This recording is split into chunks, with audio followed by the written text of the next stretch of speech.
அந்தி கிறிஸ்து என்பது என்ன, அது அந்த பேருக்கு என்ன அர்த்தம், எதை பற்றி சொல்லப்பட்டிருக்கு அப்படின்னு கேட்டிங்கன்னா, ஆங்கிலத்தில் வந்து ஆன்டி கிரைஸ்ட் என்று சொல்வார்கள். ஆனால் சரியான பதம் என்னவென்றால் ஆன்ட்ரை கிரைஸ்ட் என்று சொல்வார்கள். எதிர் திருத்துவ கிறிஸ்து, அதாவது எதிர் கிறிஸ்து நம்ம சொல்கிறோம், ஆன்டி கிரைஸ்ட் என்று சொல்கிறோம். எதிர் கிறிஸ்து அதனுடைய அர்த்தம் என்ன அப்படின்னு கேட்டிங்கன்னு சொன்னால், கிறிஸ்துவுக்கு எதிராக கிறிஸ்துவை போலவே செயல்படக்கூடியது தான் ஆன்டி கிரைஸ்ட். கிறிஸ்துவை போலவே செயல்படும், ஆனால் கிறிஸ்துவுக்கு எதிராக இருக்கும். இந்த ஆன்டி கிரைஸ்ட் என்பது ஒன்றா பல பேரா அந்த என்பது என்ன, முதல்ல என்ன அப்படின்றத நீங்கள் புரிஞ்சுக்கோங்க. அந்தி கிறிஸ்துங்கிறதான அர்த்தத்தை புரிஞ்சுக்கோங்க. அதற்கு பிறகு அதுக்குள்ளே நம்ம இன்னும் டீட்டெயிலாக போகலாம். இந்த வசனத்தில் பாருங்கள், பிள்ளைகளே இது கடைசி காலமாக இருக்கிறது, அந்தி கிறிஸ்து வருகிறான் என்று கேள்விப்பட்டபடி இப்பொழுதும் அநேக அந்தி கிறிஸ்துகள் இருக்கிறார்கள் இருக்குது. அந்தி கிறிஸ்து ஒருத்தரா நிறைய பேரா அப்படின்னு பார்த்தீங்கன்னு சொன்னால் வசனம் சொல்லுது அநேக அந்தி கிறிஸ்துகள் இருக்கிறார்கள் அப்படின்னா ப்ளூரல்ல இருக்குது, அநேக அந்தி கிறிஸ்துகள் அப்படின்னு. அப்போ அந்தி கிறிஸ்து நிறைய பேரா அப்படின்னு கேட்டிங்கன்னா, அதே வசனம் ஆரம்பிக்கும் போது என்ன சொல்லுது, அந்தி கிறிஸ்து வருகிறான் என்று அப்படின்னு இருக்கு. அப்படின்னா அந்தி கிறிஸ்து ஒரு ஆளா நிறைய பேரா அப்படின்னு கேட்டிங்கன்னா, முதல்ல நீங்கள் இன்னொன்று புரிஞ்சுக்கணும்.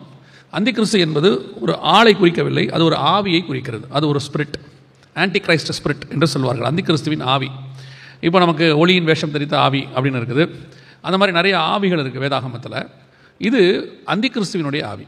அந்தி கிறிஸ்துவின் ஆவினா என்ன அப்படின்னு கேட்டிங்கன்னு சொன்னால், நாம் எப்படி கிறிஸ்து என்றால் அபிஷேகம் பண்ணப்பட்டவர்னு அர்த்தம், மெஸ்ஸையா கிறிஸ்து என்றால். அதே மாதிரி கிறிஸ்துவுக்கு எதிராக ஒருத்தர் அபிஷேகம் பண்ணப்பட்டிருக்கிறான்.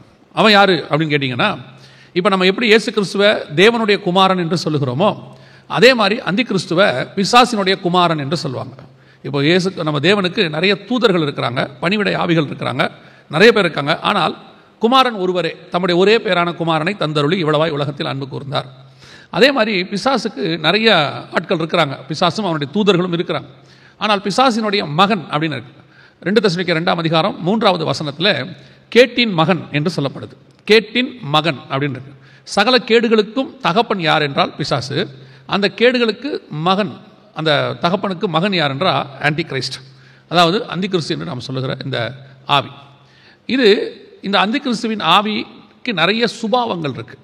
இப்போ எப்படி பரிசுத்த ஆவிக்கு கனி நாம் சொல்கிறோம், பரிசுத்த ஆவியின் கனியோ அப்படின்னு சொல்லி ஒரு 9 காரியங்களை நம்ம சொல்கிறோம். அன்பு, சமாதானம், நீடிய பொறுமை, இதெல்லாம் சொல்கிறோம் இல்லையா. ஆவியின் கனி தான் அது, கனிகள் இல்லை. ஆவியின் கனியோ ஒரு கனிக்கு 9 சுவை, அந்த மாதிரி. அதே மாதிரி இந்த அந்தி கிறிஸ்துவின் ஆவிக்கும் சில சுபாவங்கள் இருக்குது. இப்போ பரிசுத்தாவின் அபிஷேகத்தை அந்த சுபாவத்தை வச்சு தான் நீங்கள் கற்றுக்கொள்ளணும். இப்போ ஆண்டவர் சொல்கிறாரு, ஒரு மரத்தை எதை வச்சு தெரிந்து கொள்ளலாம், அந்த கனிகளை வைத்து கொடுக்கலாம். நல்ல மரங்கள் நல்ல கனிகளை கொடுக்கும். அதே மாதிரி பிசாசும் அவனுடைய அந்தி கிறிஸ்துவுக்கும் ஒரு கனி இருக்குது. அந்த கனியை வச்சு தான் அவனை கற்றுக்கொள்ள முடியும், அவனுடைய சுபாவத்தை. இப்போ எப்படி நம்ம ஜீவ விருட்சம்ங்கிறது நமக்கு ஒரு கனியோ, நன்மை தீமை என்பது பாவத்துக்கான, விழுந்து போகிறதுக்கான ஒரு கனி. அதை சாப்பிட்டா அந்த குணாதிசயங்கள் வரும். ஜீவவிருத்தத்தை சாப்பிட்டா நித்திய ஜீவன் வரும். அதே மாதிரி தான் அந்தி கிறிஸ்துவின் ஆவிக்கு என்று சில சுபாவங்கள் இருக்குது. அந்த ஆவியினுடைய கனி அந்தி கிறிஸ்துவுக்கு. அந்த சுபாவங்களை வைத்துத்தான் நீங்கள் அதை தெரிந்து கொள்ள முடியும். அந்த ஆவி செயல்படுகிற விதத்தை வச்சு தான் எந்த ஒரு காரியமும் சரி, அந்த ஆவி செயல்படுறதை வச்சு தான் அது எப்பேற்பட்ட ஆவி, என்ன ஆவி என்பதை நாம் புரிந்து கொள்ள முடியும். இப்போ அந்தி கிறிஸ்துவின் ஆவிக்குரிய சுபாவங்கள் என்ன அப்படின்னு சொல்லி நீங்கள் தெரிஞ்சுக்கணும். முதல்ல அந்தி கிறிஸ்து என்பது ஒரு ஆவி, ஃபர்ஸ்ட் அதை நீங்கள் தெரிஞ்சுக்கணும். அது யார் என்று சொன்னால் பிசாசினுடைய மகன். 2 தெசலோனிக்கேயர் 2ஆம் அதிகாரம் 3வது வசனத்தில் கேட்டின் மகன் என்று சொல்லப்படுது. அதை வச்சுக்கிட்டு அதோட கூட அந்த கேட்டின் மகனுடைய சுபாவம் என்ன அப்படின்னு பார்த்தீங்கன்னா, அதே 2 தெசலோனிக்கேயர் 2ஆம் அதிகாரத்தில் 4வது வசனத்தில் அது குறித்து சொல்லப்பட்டிருக்கிறது. அந்த ஆவியினுடைய சுபாவம் என்ன அப்படின்னு சொல்லி சொல்லப்பட்டிருக்கு. முதலாவது அவன் எதிர்த்து நிற்கிறவனாயும், முதல்ல இது நம்ம அவனுடைய சுபாவங்கள் எதுன்றதை நம்ம பார்த்துருவோம். அதனால தான் அநேக அந்தி கிறிஸ்துகள் இருக்கிறார்கள் அப்படின்னு சொல்கிறாங்க. முதல்ல அவன் எதிர்த்து நிற்கிறவனாயும் அப்படின்னு இருக்கு. அந்தி கிறிஸ்துவின் ஆவிக்குரிய சுபாவத்தில் ஒன்று எதிர்த்து நிற்குதல். எதிர்த்து நிற்குதல், கிறிஸ்துவுக்கு எதிராக. அவன் எதுக்கு எதிர்த்து நிற்பானா அப்படின்னு பார்த்தீங்கன்னு சொன்னால், வசனம் சொல்லுது, தேவன் எனப்படுவது எதுவோ, ஆராதிக்கப்படுவது எல்லவோ, அது எல்லாவற்றுக்கும் மேலாக தன்னை உயர்த்துகிறவன். தேவனுக்கு விரோதமாக எதிர்த்து நிற்கிறது, தேவனுடையவர்களுக்கு விரோதமாக எதிர்த்து நிற்கிறது. சில நேரங்களில் பாருங்கள், சிலர் ஆண்டவராகிய இயேசு கிறிஸ்துவை ஏற்றுக்கொண்ட உடனே அந்த வீட்டார் அவனுக்கு எதிராக மாறி விடுகிறாங்க. அதுக்கு முன்னாடி அவன் கெட்டவனாக இருப்பான். அவன் பார்த்தீங்கன்னா குடிகாரனாக இருப்பான், அல்லது ஏதாவது வீட்டில் ரவுடித்தனம் பண்ணுவான், வீட்டில் இருக்கிற பணத்தை திருடிட்டு போயிடுவான், வீட்டில் கரெக்டாக பண்ணுவான், எல்லா சுபாவமும் இருக்கும். ஆனால் அவன் ரட்சிக்கப்பட்ட விடுவான், இந்த எல்லா சுபாவமும் மாறிடும், கர்த்தர் அவனை மாற்றிடுவார். ஆனால் இப்போ வீட்டார் எதிர்க்க ஆரம்பிச்சிருவாங்க. அது வரைக்கும் அவனை பொறுத்துப்பாங்க. அவங்க சொல்லுவாங்க, சில நேரத்தில் கோபத்தில் கூட சொல்லுவாங்க, இவன் இப்படி ஒரு பிள்ளை இருக்கிறது பேசாமல் இல்லாமல் இருந்தால் கூட நல்லாயிருக்கும், இது ஒழிஞ்சு கூட போக மாட்டேது, தொலைஞ்சு போக மாட்டேது, இப்படிலாம் சொல்லுவாங்களே ஒழிய. ஆனால் அந்த பிள்ளை ரட்சிக்கப்பட்ட உடனே எதிராக மாறிடுவாங்க. நம்ம கௌரவம் போச்சு, கொலை கௌரவம் போச்சு, நீ இப்படி போயிட்டு. ஆனால் இப்போ அவன் நல்லவனாக மாறி இருக்கிறான். அவன் குடிக்கிறதில்ல, சிகரெட் பிடிக்கிறதில்ல, அவன் சர்ச்சுக்கு போகிறான், நீட்டாக இருக்கான்.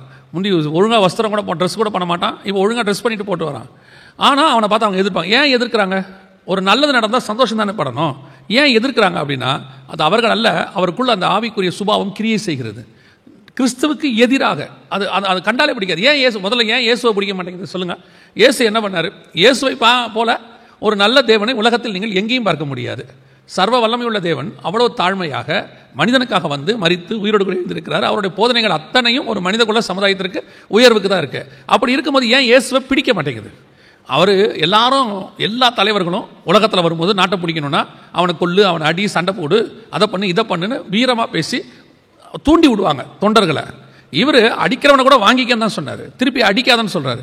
இப்படி ஒரு நல்ல தேவனை ஏன் பிடிக்க மாட்டேங்குது? என்ன காரணம்? எனக்கு இயேசுவை கண்டாலே பிடிக்காதும்பா. அது அவன் அல்ல, அவனுக்குள் கிரியை செய்கிற அந்த ஆவி. நம்ம பல நேரத்தில் அவங்கள கோச்சிக்கிறோம். இவங்களாம் வந்து உருப்பட மாட்டாங்க, எவ்வளோ சொன்னாலும் கேட்க மாட்டேங்கிறாங்க, எதிர்த்து நிற்கிறாங்க. ஏன்னா அவன் அல்ல, அவனுக்குள் அந்த ஆவி கிரியை செய்கிறது. அது எதிர்த்து நிற்கிற ஆவி. சில நேரங்களில் ஒரு முறை எனக்கு ஒரு 19 வயசு இருக்கும், ஆண்டவர் ஏற்றுக்கொண்ட ஒரு வருஷம் 2 வருஷம். அந்த காலகட்டத்தில் ஒரு ரயில்வே ஸ்டேஷனில் நின்று ட்ராக்ஸ் கொடுக்குறேன். எங்கள் சர்ச் பக்கத்தில் கொடுத்துக்கிட்டே இருக்கிறேன். ட்ராக்ஸ் கொடுக்கும்போது திடீர்னு ஒருத்தர் வந்து, நான் பார்க்கல, பின்னாடி இருந்து வந்து ஓங்கி ஒரு அடி விட்டார் முதுகில். அவர் அடித்த அடியில் நான் 2 அடி முன்னாடி போயிட்டேன். அடித்தார். திரும்பி பார்க்கணும், 65-70 வயசு இருக்கும் அவருக்கு. நான் திருப்பி அடித்தா அவர் அவ்வளோத்தான், வயசானவர். அடிச்சுட்டு சொல்கிறாரு, எத்தனை நாளைக்கடா இப்படி தான் ட்ராக்ஸ் எல்லாம் கொடுப்பீங்க, ஒரு நாள் உங்களெல்லாம் ஒழிச்சு கட்டுறோம் பாரு அப்படின்னு. இப்போ அவருக்கு என் மேலே ஏன் கோபம்? எனக்கு அவருக்கு என்ன தனிப்பட்ட பக்கம் இருக்குது? நான் இத்தனைக்கும் அவருக்கே ட்ராக்ஸ் கொடுக்கல. ஏன் பிடிக்க மாட்டேங்குது? ஏன் இப்போ இந்த ட்ராக்ஸில் நம்ம எதாவது தப்பாக எழுதிருக்கிறோமா? இல்லை யாருக்காவது தீங்கு விளைவிக்கிற மாதிரி எழுதுறோமா? இல்லை அந்த ட்ராக்ஸ் கொண்டு இவர்கிட்ட கம்பல் பண்ணி படின்னு சொன்னோமா? எதுவுமே இல்லை. ஏன் கோபம் வருது? அதுதான் ஸ்பிரிட். அவர் அறியாமலேயே நம்ம மேலே ஒரு வெறுப்பு இருக்குது, எதிர்ப்பு இருக்குது. கிறிஸ்தவங்களை கண்டவுடனே எதிர்ப்பு, சர்ச்சை பார்த்தா எதிர்ப்பு, போதனைகளை கண்டா எதிர்ப்பு. இந்த சர்ச்சு கிறிஸ்தவங்களாம் இந்த இடத்துல இருக்கக்கூடாது, போயிடணும். என்ன பண்ணியிருக்கோம்? நீங்கள் போய் எடுத்து ஹிஸ்ட்ரியை படித்து பாருங்கள். மிஷனரிகள்ஸ் வந்த பிறகு தான் நமக்கு நிறைய பள்ளிக்கூடங்கள் வந்திருக்கு. வந்த பிறகு தான் சர்ச் ஹாஸ்பிட்டல்ஸ் வந்திருக்கு. அதுக்கு முன்னாடி 1-2 தான் இருந்தது. குறிப்பிட்டவர்கள் தான் படிக்கணும்னு இருந்த காலத்தில் மிஷனரிகள் வந்து எல்லாரும் படிக்கணும்னு சொல்லி எல்லாருக்கும் படிப்பு கொடுத்தாங்க. இன்றைக்கும் எஜுகேஷன் சிஸ்டமும் மெடிக்கல் சிஸ்டமும் நீங்கள் பார்த்தீங்கன்னு சொன்னால் மெஜாரிட்டி கிறிஸ்டின்ஸ் தான். அவ்வளோ சேவையாக தான் செஞ்சுருக்கிறாங்க. ஏன் அவங்கள பிடிக்க மாட்டேங்குது? வேற எதுவுமே கிடையாது, அவங்களுக்கு அந்த ஸ்பிரிட். அதான் ஆன்டி கிரைஸ்டோட ஸ்பிரிட், எதிர்த்து நிற்கிறவனாயும் அப்படின்னு இருக்கும். 2வது அந்த வசனம் சொல்லுது, தேவன் எனப்படுவது எதுவோ, ஆராதிக்கப்படுவது எதுவோ, அவை எல்லாவற்றுக்கும் மேலாக தன்னை உயர்த்துகிறவனாயும். கடவுளுக்கு மேலே தன்னை உயர்த்துதல். கடவுளாலே சில சொல்லுவாங்க பார்த்துருக்கீங்களா, அந்த கடவுளாலே என்ன ஒன்றுமே செய்ய முடியாதுங்க அப்படிம்பாங்க. அந்த ஆண்டவனே வந்தாலும் என்ன ஒன்றும் செய்ய முடியாது. அப்படின்னா என்ன ஆயிடுச்சுன்னா, இவங்க ஆண்டவனுக்கு மேலே போயிட்டாங்க. ஆண்டவருக்கு மேலே போயிட்டு ஆண்டவரே என்ன ஒன்றும் செய்ய முடியாது அப்படிம்பாங்க. இது வந்து ஒரு வகையான பெருமை. இந்த பெருமையான ஸ்பிரிட் வந்து ஆன்டி கிரைஸ்டோட ஸ்பிரிட். கர்த்தருக்கு பிடிக்காத ஒரு விஷயம் பெருமை. அது எந்த விதத்தில் பெருமை இருந்தாலும் ஆண்டவருக்கு பிடிக்காது. ஆனால் இது கடவுளுக்கு மேலாக தன்னை உயர்த்துதல். கடவுளாலே தன்னை ஒன்றும் பண்ண முடியாது, அந்த கடவுளே எனக்கு தான் கீழே அப்படின்லாம் சொல்லி தன்னை உயர்த்துதல், கடவுளுக்கு மேலாக உயர்த்துதல். இது 2வது சுபாவம். 3வது வசனம் சொல்லுது, தேவனுடைய ஆலயத்தில் தேவன் போல உட்கார்ந்து தன்னைத்தானே தேவன் என்று காண்பிக்கிறவனாயும் இருப்பார். தன்னை காடை ஃபோக்கஸ் பண்ணுறது. நீங்கள் ஹிஸ்ட்ரியில் எடுத்து பாருங்கள், நிறைய பேர் இந்த ஆன்டி கிரைஸ்டோட ஸ்பிரிட் உள்ளவங்க இருப்பாங்க. நீங்கள் இந்த ஆன்டி கிரைஸ்டோட ஸ்பிரிட்னு ஏதோ கிரைஸ்ட் வந்த பிறகு தான் இந்த ஆன்டி கிரைஸ்டோட ஸ்பிரிட் எல்லாம் வந்திருக்குதுன்னு நினைக்காதீங்க. கிரைஸ்டுக்கு பிறகு தான் இதெல்லாம் நமக்கு தெரிய வருதுன்னு. இயேசு கிறிஸ்துவுக்கு முன்னாடியே இந்த ஸ்பிரிட் எல்லாம் பூமியில் இருக்குது. நான் இன்னும் கொஞ்சம் உங்களுக்கு டீட்டெயிலாக அடுத்த பாயிண்டில் சொல்கிறேன். இந்த ஸ்பிரிட் எல்லாம் இருக்குது. இப்போ நீங்கள் பார்த்தீங்கன்னு சொன்னால், நேபுகாத் நேச்சார் பற்றி உங்களுக்கு தெரிஞ்சிருக்கும். இந்த நேபுகாத் நேச்சார் வந்து ஒரு சிலை செய்ய சொல்கிறார். 3ஆம் அதிகாரத்தில் ஒரு சிலை செய்ய சொல்கிறார் தானியேல் புஸ்தகத்தில். அவர் என்ன சிலை செய்ய சொன்னார் அப்படின்னு பார்த்தீங்கன்னா, 3ஆம் அதிகாரம் 1-2 வசனத்தில் பொற்சிலையை செய்ய சொன்னான் அப்படின்னு இருக்கு. 60 முழ உயரமும் 6 முழ அகலமும் உள்ளதான ஒரு பொற்சிலையை செய்து தூரா என்கிற சமபூமியில் நிறுத்தினான் அப்படின்னு சொல்லி வசனம் சொல்லுது. ஏன் அவன் பொற்சிலை செய்தான்? யோசித்து பாருங்க, பொண்ணுல ஏன் செய்ய முடியும்? அதுவும் 60 முழம் அப்படின்னா நம்ம ஊர் கணக்குக்கு 90 அடி உயரம். கிட்டத்தட்ட கன்னியாகுமரியில் இருக்கிற விவேகானந்தர் சிலையினுடைய தோள்பட்டை வரைக்கும் இருக்குன்னு வச்சுக்கோங்களேன். அது 133 அடி. இது வந்து கணக்குப்படி பார்த்தீங்கன்னா 90 அடி உயரம், 9 முழம் அகலம். அதாவது முழம் கணக்கில் அவர் சொன்னார்னா 60 முழம் உயரம், 6 முழம் அகலம். இவ்வளோ பெரிய கோல்டில் செய்ய முடியுமா? இன்றைக்கி கல்லில் செய்யறதுக்கே எத்தனை 1000 கோடி ரூபா நமக்கு செலவாகுது இல்லையா? உலகத்திலே பெரிய சிலையெல்லாம் இந்தியாவில் இருக்குது. இதெல்லாம் ஒரு கல்லில் செய்கிறாங்க. கல்லில் செய்கிற சிலைக்கே எத்தனையோ 1000 கோடி செலவாகுதுன்னு சொல்கிறாங்க. அவன் கோல்டில் செய்கிறான், 90 முழம் உயரம்.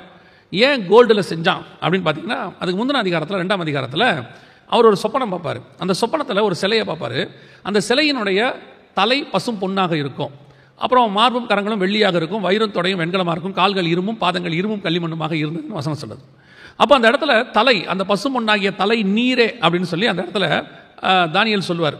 இப்போ இவருக்கு அப்புறம் வெள்ளிக்கு ஒப்பான சாம்ராஜ்யம் வரும், அதுக்கப்புறம் வெண்கலத்துக்கு ஒப்பா ஒன்று வரும், அப்புறம் இரும்புக்கு ஒப்பான ஒன்று வரும் அப்படின்னு சொன்ன உடனே நேபுகாத்நேச்சருக்கு என்ன தோணுது, எல்லா சாம்ராஜ்யமும் ஏன் சாம்ராஜ்யமாக தான் இருக்கணும், எதுவுமே அடுத்தடுத்த சாம்ராஜ்யம் என்ன செய்யக்கூடாது, வரக்கூடாது. அதனால் அந்த சிலை முழுக்க என்னவாக இருக்கணும், தங்கமாக தான் இருக்கணும், முழுக்க முழுக்க பாபிலோன் சாம்ராஜ்யமாக தான் இருக்கணும்னு சொல்லிட்டு அதை செஞ்சு வச்சுட்டு அவருடைய அந்த சிந்தனையை ஜனங்கள் ஏற்றுக்கொள்ள வேண்டும் என்று விரும்புகிறார். அதை ஏற்றுக்கொள்கிற அத்தனை பேர் என்ன செய்யணும், அதை தாழ விழுந்து பணிந்து கொண்டு இந்த சாம்ராஜ்யம் தான் எங்களுக்கு வேணும் அப்படின்னு சொல்கிறோம். இதுதான் தன்னைத்தான் தேவன் என்று காண்பித்தல். ஏன்னா அந்த பசு பொன்னாகிய சிலை யாரு, நேபுகாத்நேச்சரை குறிக்குது. இப்போ அவர் எதை வணங்க சொல்றாரு, தன்னை வணங்க சொல்றாரு, மறைமுகமாக ஒரு சிலையை செய்து. இதே தான் வெளிப்படுத்தல் 13:15 இருக்கும். மேலும் மிருகத்தின் சொரூபம் பேசத்தக்கதாகவும் தன்னை வணங்காத யாவரையும் கொலை செய்யத்தக்கதாகவும் மிருகத்தின் சொரூபத்திற்கு ஆவியை கொடுக்கும்படி அதற்கு சத்துவம் கொடுக்கப்பட்டதுன்னு 15வது வசனத்தில் இருக்கும். அப்போ இந்த பாபிலோனுடைய சுபாவம் அது. அப்போ இது ஒரு ஆன்டி கிரைஸ்டுடைய சுபாவம். தன்னை எல்லாரும் என்ன செய்ய வேண்டும், வணங்க வேண்டும். ரெண்டாவது, தானியேலை சிங்கக்கேபியில போடுறதுக்கு என்ன முகாந்தரம் கண்டுபிடிச்சாங்க அப்படின்னு பார்த்தீங்கன்னா, அந்த ராஜா சொல்வாரு, ராஜாவை தவிர வேறு ஒருத்தரை நோக்கி விண்ணப்பம் பண்ணக்கூடாது, வேற எந்த தேவனையும் ஆராதிக்க கூடாதுன்னு இருக்கும். அந்த இடத்துல நீங்க வாசிச்சு பார்த்தீங்கன்னா தானியேல் புத்தகத்தில் மிக தெளிவாக வேற எந்த தேவனையும் ஆராதிக்க கூடாதுங்கிற ஒரு சட்டம் ஒன்று போடுவாங்க. இதுதான் ஆன்டி கிரைஸ்டோட ஸ்பிரிட். என்னன்னு கேட்டால், ராஜாவை மட்டும்தான் எல்லாரும் என்ன செய்யணும், வணங்கணும். இங்கே வசனம் சொல்லுது பாருங்க, 7வது வசனம் 6-7, எவனாகிலும் 30 நாள் வரையில் ராஜாவாகிய உம்மை தவிர எந்த தேவனையானாலும் மனுஷனையானாலும் நோக்கி யாதொரு காரியத்தை குறித்து விண்ணப்பம் பண்ணினால் அவன் சிங்கங்களின் கெபியில் போடப்பட ராஜா கட்டளை பிறப்பித்து அப்படின்னு இருக்கு. வசனம் தெளிவா இருக்கு, வேற எந்த தேவனையானாலும் மனுஷனையானாலும் அப்படின்னு இருக்கு. ஸோ அடுத்த சாம்ராஜ்யம் தான் மேதிய பெர்சியா சாம்ராஜ்யம். அந்த சாம்ராஜ்யத்திலையும் ஆன்டி கிரைஸ்டோட ஸ்பிரிட், எல்லாரும் என்ன செய்யணும், தன்னை வணங்க வேண்டும், தேவனைக்கு பதிலாக ராஜாவை நோக்கி விண்ணப்பம் பண்ணணும். அதுதான் 2 தெசலோனிக்கேயர் 2ஆம் அதிகாரம் 4வது வசனம். எல்லாருக்கும் மேலாக தன்னை உயர்த்திட்டு கடைசியாக என்ன பண்ணிடுவான்னா தன்னை தேவன் என்று காட்டிடுவான். எல்லாரும் தன்னைத்தான் வணங்கணும். இதுதான் ஆன்டி கிரைஸ்டுடைய ஸ்பிரிட்டின் சுபாவம். இந்த சுபாவம் இருக்கிறவங்களுக்குலாம் பார்த்தீங்கன்னா, மக்கள் தன்னை வணங்கணும் அல்லது தான் காலில் விழுந்து தங்கிட்ட இருக்கணும்னு ஒரு தாட் ஒன்று அவங்களுக்கு வரும். இது பெரும்பாலும் எல்லாருக்கும் வராது. 99.99% வராது. ஒரு சிலருக்கு மாத்திரம் தான் அந்த தாட் வரும். சிலர்லாம் பாருங்க, கடவுளை அறியாதவங்க தான் காலில் விழ போனால் விழ வேணாம்பாங்க. ஐயோ காலெல்லாம் விழாதீங்க அப்படிம்பாங்க. ஏன் அவங்க தடுக்கிறாங்கன்னா, இயற்கையாகவே மனுஷன் காலில் மனுஷன் என்ன செய்யக்கூடாது, விழக்கூடாது. வெளிப்படுத்தின விசேஷத்தில் 2 இடத்துல இருக்கு. தூதன் சொல்லுவான் யோவானை நோக்கி, தேவனுடைய பாதத்தை அன்றி வேற யாரையும் நீ என்ன செய்யக்கூடாது, வணங்கக்கூடாது அப்படின்னு இருக்கு, காலில் விழக்கூடாதுன்னு இருக்கு. இப்போ பார்த்தீங்கன்னா இந்த சுபாவம் இயற்கையாகவே நமக்கு இருக்கும், காலில் விழக்கூடாதுன்னு. பொதுவாக பெரியவங்க யாராவது காலில் விழ போனால் பார்த்தீங்கன்னா, பெரியவங்க டக்குன்னு தூக்கிடுவாங்க, காலை விழுறதை ஒத்துக்க மாட்டாங்க. அதுலேயும் நம்ம தமிழர் கலாச்சாரத்தில், திராவிட கலாச்சாரத்தில் மனிதன் இன்னொரு மனிதனை வணங்குவதை நாம் ஏற்றுக்கொள்கிறது இல்லை. சுயமரியாதை கொள்கை நம்ம சொல்கிறோம், அதை நம்ம ஏற்றுக்கொள்கிறது இல்லை. ஆனால் இன்னைக்கு ஒரு குரூப்பு இதே தமிழ்நாட்டில் ஒரு காலத்தில் தான் காலில் விழுந்தாதான் எல்லாருக்கும் மதிப்பு, தான் காலில் விழுந்தாதான் பதவி, தான் காலில் விழுந்தாதான் அவங்களுக்கு என்று ஒரு சுபாவம் இருந்துச்சு. இதுக்கு பேர் ஆன்டி கிரைஸ்டோடைய சுபாவம். தான் காலில் விழணுங்கிற எண்ணம். அத்தனை பேரும் தான் காலில் விழணும், தனக்கு முன்னாடி நிற்கணும், தன்னை கடவுளை போல பார்க்கணுங்கிற தாட். இது எல்லாருக்கும் வராது, யாராவது ஒரு சிலருக்கு தான் அப்படி தோணும். நம்ம சொல்லுவோம் பேச்சு வழக்கில், என் காலில் விழுந்தாதாங்க, என் காலில் விழுந்தாதான் அவனை மன்னிப்போம் அப்படிங்குவோம். ஆனால் விழணும்னு எதிர்பார்க்க மாட்டோம். அவங்க மன்னிப்பு கேட்டவனே மன்னிச்சிருவோம். வார்த்தையில் சொல்லுவோம், ஆனால் விழ சொல்ல மாட்டோம். தேவன் ஒருவரை தவிர வேறு யார் காலில் என்ன செய்யக்கூடாது, விழக்கூடாது. அது பெரியவங்களுக்கு மரியாதை கொடுக்கணும். சில சொல்லுவாங்க தாய் தகப்பன் காலில் கூட விழக்கூடாது. தாய் தகப்பனை கனப்படுத்துகிறோம், அவங்களை கனப்படுத்தணுன்றதுக்காக காலில் விழணுன்றது அவசியம் இல்லை. சிலர் காலில் விழுவான், 10 பைசா எதுவும் வாங்கி கொடுக்க மாட்டான், அப்பா அம்மாவுக்கு மருந்து கூட வாங்கி கொடுக்க மாட்டான், ஓல்டேஜ் ஹோமில் கொண்டு விட்டுட்டு, ஆனால் பார்க்கும்போது காலில் மட்டும் விழுவான். அது தேவையே இல்லை, நீங்கள் காலிலே விழ வேண்டாம், அவங்களுக்கு ஏதாவது வாங்கி கொடுத்தா போதும், அவங்க நல்லபடியாக இருப்பாங்க. ஸோ இதெல்லாம் இந்த ஆன்டி கிரைஸ்டுடைய சுபாவங்கள். காலில் விழணுன்ற எண்ணம், தன்னை தான் தேவனை விட மேலாக உயர்த்துதல். தானியேல் புஸ்தகம் 11ஆம் அதிகாரம் 37வது வசனம் சொல்லுது, எல்லா தேவர்களுக்கும் தன்னை அவன் பெரியவனாய் காட்டுவானாம். தானியேல் 11:37 வசனம் சொல்லுது, அவன் தன் பிதாக்களின் தேவர்களை மதியாமலும் ஸ்திரீகளின் சிநேகத்தையும் எந்த தேவனையும் மதியாமலும் எல்லாவற்றுக்கும் தன்னை பெரியவனாக்கி. நல்ல வசனம் தெளிவா இருக்கு பாருங்க. இதான் அதுக்கு மொத்த வசனம். 2 தெசலோனிக்கேயர் 2:4 தொடர்புடைய தானியேல் புத்தகத்தில் உள்ள வசனம். எல்லாத்துக்கும் தன்னை பெரியவனாக்கி அரண்களின் தேவனை தன் ஸ்தானத்தில் கனம் பண்ணி தன் பிதாக்கள் அறியாத ஒரு தேவனை பொன்னினாலும் வெள்ளினாலும் ரத்தினங்களாலும் உச்சிதமான வஸ்துக்களினாலும் கனம் பண்ணுவான் அப்படின்னு. இது எதை பற்றி சொல்லப்பட்டிருக்குன்னா, வரப்போற ஆன்டி கிரைஸ்ட் என்று ஒருத்தர் வரப்போறான். நான் அது பின்னாடி சொல்றேன். அவன் என்ன செய்வாங்கிறதுக்கான அடையாளம் அதுல ஒன்று, தன்னை தேவன் என்று காண்பித்தல். இதுதான் நேபுகாத்நேச்சார் செஞ்சது, இதுதான் மேதிய பெர்சியா சாம்ராஜ்யத்தில் ராஜாக்கள் செஞ்சது. அதற்கு பிறகு இந்த சுபாவங்கள் ராஜாக்களுக்கு அதிகமாக வர தொடங்கிருச்சு. ரோம சாம்ராஜ்யத்தில் ராஜாக்கள் தன்னை வணங்க வேண்டும் என்று சொல்வார்கள். ஒரு காலகட்டம் வரைக்கும் ரோம சாம்ராஜ்யத்தில் உங்களுக்கு தெரிஞ்சிருக்கும், கண்டிப்பாக எடுத்திருப்பாங்க, ஹிஸ்ட்ரியில் உங்களுக்கு எடுக்காத காரியங்களே இருக்காது. இருந்தாலும் இன்னொரு தடவை சொல்கிறேன், நீங்கள் பொறுத்துக்கொள்ளுங்க. ரோம சாம்ராஜ்யத்தில் பார்த்தீங்கன்னு சொன்னால் ஆரம்ப காலகட்டத்தில் கிறிஸ்தவத்தை அவங்க தனி மார்க்கமாக பார்க்கல. அவங்க யூத மார்க்கத்தினுடைய ஒரு பிரிவாக ஏதோ யூதர்களுக்குள்ள சண்டை அப்படிதான் நினச்சிக்கிட்டாங்க. ஒரு காலகட்டம், அதாவது கிட்டத்தட்ட கிபி 90களுக்கு பிறகுதான் அவர்களுக்கு தெரிய வருகிறது கிறிஸ்தவம் என்பது தனி. யூதர்களுக்கே அதை என்ன செய்யல, பிடிக்கல. யூதர்களுக்கும் அவங்களுக்கும் சம்பந்தம் இல்லை. யூதர்கள் அவங்களை வெறுக்கிறாங்க, யூதர்கள் அவங்களை கொலை பண்ணுறாங்க. எல்லாத்தையும் தெரிஞ்சு கொண்ட உடனே இப்போ தான் ரோமர்கள் ஒரு உத்தரவு ஒன்று வாய்மொழியாக போடுறாங்க. அது அப்புறம் சட்டமாக மாறிச்சு. அதாவது ராஜாவை வணங்குதல். ஹெயில் சீசர்ங்கிற ஒரு வார்த்தையை நீங்கள் கேள்விப்பட்டிருப்பீங்க. அந்த ஹெயில் சீசர் அப்படிங்கிறது என்ன அப்படின்னு கேட்டிங்கன்னா, எல்லா தெருக்களிலும் சீசருடைய சிலைகள் வைக்கப்பட்டிருக்கும். அப்போ சீசர்னா அப்போ உள்ள ராஜா, ரோம சாம்ராஜ்யத்தின் ராஜா. இப்போ நம்ம முதலமைச்சர், பிரதமர், ஜனாதிபதி அப்படின்னு சொல்கிற மாதிரி ஜெர்மனியில் சான்சலர் அப்படிம்பாங்க. அதே மாதிரி அமெரிக்காவில் பிரசிடென்ட் அப்படின்னு சொல்லுவாங்க. அதே மாதிரி தான் பார்வோன். பார்வோனுங்கிறதும் ஒருத்தர் ராஜாவுடைய ஒரு பேர் கிடையாது. பார்வோனுங்கிறது ராஜா பேர் கிடையாது, ராஜாங்கிறதுக்கு பேர் தான் பார்வோன். இப்போ நம்ம ராஜான்னு சொல்கிறோம்ல, அது எகிப்தில் ஃபேரோன்னு சொல்லுவாங்க. அதில் துட்முஸ் III இருக்கிறாரு, ராம்சேஸ் இருக்கிறாரு, நிறைய அவங்களுக்கு பேரெல்லாம் இருக்குது. ஆனால் ஃபேரோங்கிறது ஒரு பெயர். அதே மாதிரி தான் இந்த ரோம காலத்திலையும் சீசருங்கிறது ஒரு பெயர். ஜூலியர் சீசர், அகஸ்ட் சீசர், டைட்டஸ், அப்புறம் நீரோ, இவங்க எல்லாமே அவங்க பேர். ஆனால் சீசருங்கிறது அந்த ராஜாக்களையும் சொல்லக்கூடியதான வார்த்தை. அப்போ அந்த ராஜாவை வணங்கும் போது ஹெயில் ராஜா, அதாவது ராஜா வாழ்க அப்படின்னு சொல்லிட்டு அங்கே உள்ள ராஜாவுடைய சிலையை வணங்கணும். அப்படி ஒரு காலகட்டத்தில், அதாவது யோவானுக்கு பிறகு, யோவான் பத்முத்தீவிலே இருந்து வெளிப்படுத்தின விசேஷம் எடுத்து மரிச்சு போறாரு. அவருக்கு பிறகு அவருடைய சீஷர் பாலிகிராஃப் அப்படின்றவர், அவர் தான் இந்த வெளிப்படுத்தின விசேஷத்தை நமக்கு கொடுத்தவர். அந்த பாலிகிராஃப் எப்படி செத்து போனாருன்னு சொல்லி நீங்கள் ஹிஸ்ட்ரியில் போய் படிச்சு பார்த்தீங்கன்னா, இந்த சீசரை வணங்க வேண்டும் என்கிற காலகட்டத்தில் வரும்போது, அவர் தேவனை தவிர வேறு யாரும் வணங்க மாட்டேன்னு சொல்லும்போது அவர் உயிரோடு எரித்து கொள்ளப்பட்டார். அதற்கு பிறகு அநேகமாயிரம் பேர், அந்த மாதிரி லட்சக்கணக்கில் ஜனங்கள் இந்த சீசரை வணங்க மாட்டேன்றதில் அவங்க மறிச்சு போயிருக்கிறாங்க. அதற்கு பிறகு சாம்ராஜ்யங்கள் வரும்போது 6ஆம் நூற்றாண்டுகளில், 5ஆம் நூற்றாண்டு, 6ஆம் நூற்றாண்டில் இந்த அரபு நாடுகளில் புது சாம்ராஜ்யங்கள் உருவாகும் பொழுது அவர்கள் இந்த வழிபாட்டை ஒத்துக்கொள்றதில்லை, அதாவது மனுஷ வழிபாட்டை அவர்கள் ஒத்துக்கொள்கிறதில்லை. ஆனால் வடக்கு பக்கத்தில் யூரோப்பில் இப்படிப்பட்ட ராஜாக்கள் வழிபாடு அதிகரிக்க தொடங்கிவிட்டது. இது ஒரு ஆன்டி கிரைஸ்டுடைய சுபாவம். மனிதன் என்ன செய்வது, வணங்குவது என்பது. ஸோ இதான் அவனுடைய சுபாவம். ஒன்று எதிர்த்து நிற்கிறவனாயும், ரெண்டாவது தேவன் எனப்படுவது எதுவோ, ஆராதிக்கப்படுவது எதுவோ அவை எல்லாவற்றுக்கும் மேலாக தன்னை உயர்த்துகிறவனாயும். அதான் நீங்கள் தானியேல் 11:37 வாசிக்கிறீங்க. எல்லாவற்றுக்கும் தன்னை பெரியவனாக்கி. மூணாவது தன்னைத்தானே தேவன் என்று காண்பிக்கிறவனாயும் இருப்பான். அடுத்து இங்கே பார்க்குறீங்க, எந்த தேவனை மதியாமல் அரண்களின் தேவனை தன் ஸ்தானத்திலே கனம் பண்ணி தானியேல் 11:37. இதெல்லாமே என்ன சொல்லப்படுது அப்படிங்கிறத நீங்கள் வாசிச்சு பார்த்தீங்கன்னு சொன்னால், ஆன்டி கிரைஸ்டுடைய சுபாவம். இந்த சுபாவங்கள் ஒன்னொன்று ஒவ்வொருத்தருக்குள்ளே இருக்கும். இந்த சுபாவங்கள் ஒவ்வொன்று, யாராவது ஒருத்தர் எதிர்த்து நிற்கிறவனாக இருப்பான், ஒருத்தன் கடவுளுக்கு மேலே தன்னை உயர்த்துவான், ஒருத்தன் தன்னை கடவுளை போல காட்டுவான். இப்படி ஒவ்வொருத்தருக்குள்ள ஒன்று இருக்கும். அதனால தான் அநேக அந்தி கிறிஸ்துகள் இருக்கிறார்கள். அந்த ஆவியினுடைய சுபாவம் யாருக்குள்ள, ஒரே ஆளுக்குள்ள எல்லா சுபாவம் வேலை செய்யுதுன்னு சொல்ல முடியாது. ஒரு சுபாவம் வெளிப்படும்.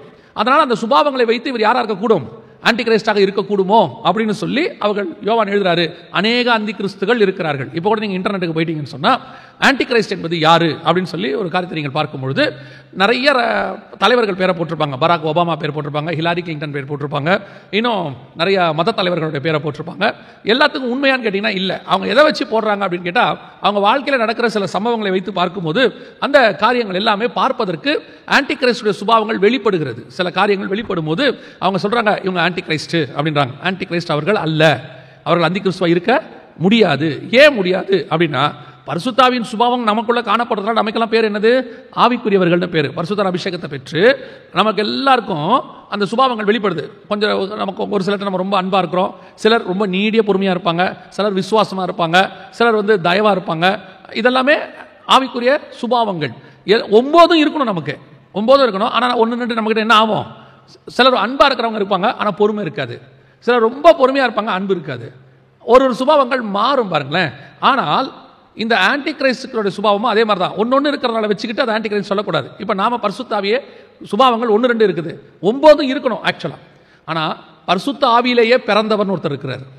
நாமெல்லாம் பரிசுத்த ஆவியை பெற்றவர்கள், அதனால ஆவிக்குரியவர்கள்னு பேரு. ஆனால் பரிசுத்த ஆவியிலேயே பிறந்தவர்னு ஒருத்தர் இருக்கிறாரு, அவர் தான் இயேசு கிறிஸ்து. அதே மாதிரி அந்தி கிறிஸ்துவின் ஆவியிலேயே பிறந்தவன் ஒருத்தர் இருக்கிறான், அந்த ஆவிக்காகவே பிறந்தவன். அந்த ஆவியினுடைய சுபாவங்கள் அப்படியே 100% அவனுக்கு என்ன செய்யும், பொருந்தி போகும். அதுக்கு தன்னை விட்டு கொடுக்கிறவனாக இருப்பான். அவன் தான் ஆன்டி கிரைஸ்ட். அதனால தான் அந்தி கிறிஸ்து வருகிறான் என்று நீங்கள் கேள்விப்பட்டபடி அவன் ஒரு ஆள் தான், சிங்குலர் பர்சன். ஆனால் அநேகருக்குள்ள அந்த சுபாவங்கள் காணப்படுது. ஆனால் அந்த சுபாவத்துக்குன்னு ஒருத்தன் வருவான். அநேகருக்குள்ள ஆவியின் கனி காணப்படுது. ஆனால் அந்த ஆவியிலேயே பிறந்தவர்னு ஒருத்தர் வருவார். அவர் தான் இயேசு கிறிஸ்து. அதே மாதிரி தான் அந்தி கிறிஸ்து. ஏன் இயேசு கிறிஸ்துவே அந்தி கிறிஸ்துவே நம்ம ஈக்குவல் பண்ணி பார்க்குறோம் அப்படின்னு கேட்டால் உங்களுக்கு தெரியும், நம்முடைய தேவனுக்கு ஈக்குவலானவங்க யாருமே கிடையாது. நம்ம பல நேரத்தில் நம்முடைய தேவனுக்கு பிசாசை ஈக்குவல் ஆக்கிடுவோம் இல்லையா? தேவனும் பிசாசும் ஆப்போசிட் நம்ம கொண்டாந்துருவோம். நம்ம பிசாசுக்கு ப்ரொமோஷன் கொடுத்து வச்சிருக்கிறோம். பிசாசு எப்பவுமே தேவனுக்கு ஈக்குவல் கிடையாது. தேவன் ஒருவரே, அவருக்கு ஈக்குவலாக யாருமே வர முடியாது. ஒரு நாள் கூட வர முடியாது. அப்போ பிசாசு யாருக்கு ஈக்குவல்? பிசாசு பிரதான தூதனுக்கு ஈக்குவல். நீங்கள் பைபிள் ஃபுல்லாக பாருங்கள், பிரதான தூதனுடைய மைக்கேலுக்கும் பிசாசுக்கும் தான் சண்டை நடக்குமே ஒழிய ஒரு நாளும் தேவனோட அவன் சண்டை போடவே மாட்டான். ஏன்னா முடியாது, சான்ஸே இல்லை. அவன் ஒரு வேலைக்காரன். அதுவும் எப்படிப்பட்ட வேலைக்காரன்? தள்ளிவிடப்பட்ட வேலைக்காரன், வேலையை விட்டு அனுப்பப்பட்ட வேலைக்காரன். அவன் வெளியே உட்காந்துட்டு கொடி பிடிச்சிக்கிட்டு போராடிட்டு இருக்கிறான். அவ்வளோதான்.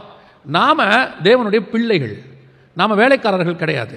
அதே நேரத்தில் நமக்கு பணிவிடை செய்கிற ஆவிகள் இருக்கு, அதுதான் தூதர்கள். இப்போ நல்ல தூதர்கள் இருக்கிறாங்க, கெட்ட தூதர்கள் இருக்கிறாங்க. இவன் தள்ளப்பட்ட பிரதான தூதன் யாரு? இவனும் பிரதான தூதனா இருந்தவன், காப்பாற்றுவதற்காக உண்டாக்கப்பட்ட கேரூபுன்னு எசேக்கியேல் 28:12 சொல்லுது. அதில் தள்ளப்பட்டவன்.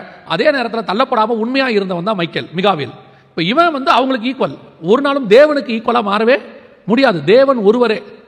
ஆனால் இந்த தேவனுடைய குமாரன் ஒருத்தர் இருக்கிற மாதிரி பிசாசினுடைய குமாரன் இந்த இயேசு கிறிஸ்துக்கும் அன்டி கிரைஸ்டுக்குமான ஒரு காரியம்.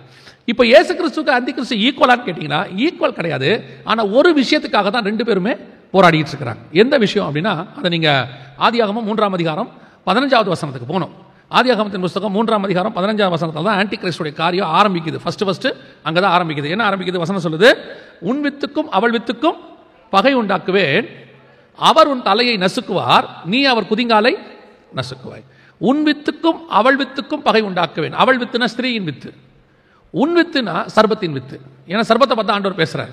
இப்போ ஸ்திரீயின் வித்து யாருன்னா நம்ம எல்லாருக்கும் தெரியும், இயேசு கிறிஸ்து. ஸ்திரீல ஒரு கன்னிகைக்கு குமாரனாக பிறந்தவர் அவர். ஸ்திரீயின் வித்து. உன் வித்துனா சர்பத்தின் வித்து. சர்பம் யாரு? பிசாசு. பிசாசுடைய வித்துனா பிசாசினுடைய பையன் அர்த்தம். ஸ்திரீயின் வித்துனா ஸ்திரீயினுடைய பையன், சர்பத்தின் வித்துனா பிசாசினுடைய பையன். அதுதான் 2 தெசலோனிக்கேயர் 2:3 கேட்டின் மகன் வாசிக்கிறோம். உன் வித்து பிசாசினுடைய மகன். அப்போ பிசாசின் மகனுக்கும் தேவனுடைய மகனுக்கும் ஒரு சண்டை நடக்குது. சண்டை மீன்ஸ் ஒரு வார், ஸ்பிரிச்சுவல் வார். உன் வித்துக்கும் அவள் வித்துக்கும் பகை உண்டாக்குவேன் கர்த்தர் சொல்றார். இந்த ஸ்பிரிச்சுவல் வார் ஆன்டி கிரைஸ்டுக்கும் ஜீசஸ் கிரைஸ்டுக்கும் ஆன வார் நடக்குது. எங்க ஆரம்பிக்குது? ஆதியாகமம் 3:15 ஆரம்பிக்குது.